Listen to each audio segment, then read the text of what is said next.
as Carson Wentz is going to be out for the rest of the year with that torn ACL. And you kind of wonder where they go from here. We know Nick Foles is going to obviously be the guy.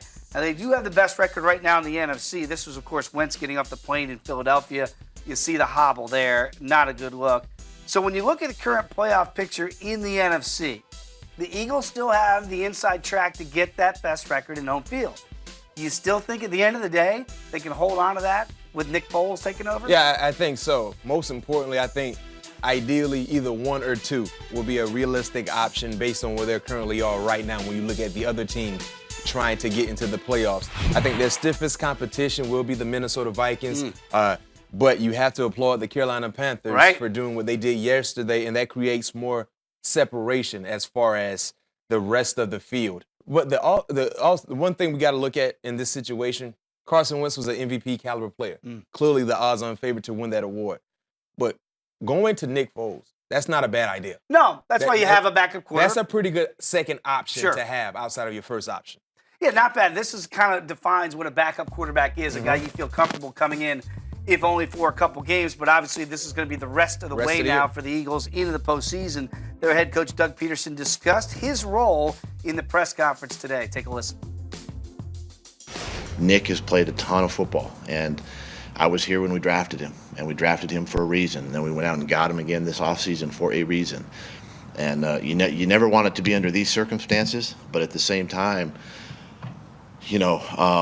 my confidence is extremely high in Nick. You saw what he did in that game last night. The big 3rd and 8 to Nelson. I mean, these are things. People ask me, well, why did you throw the ball? Because I got confidence in Nick. I got confidence in the guys. And that's what I'm going to continue to do. I'm going to continue to stay aggressive. I'm going to lead this football team. It falls more on my shoulders than it does these players.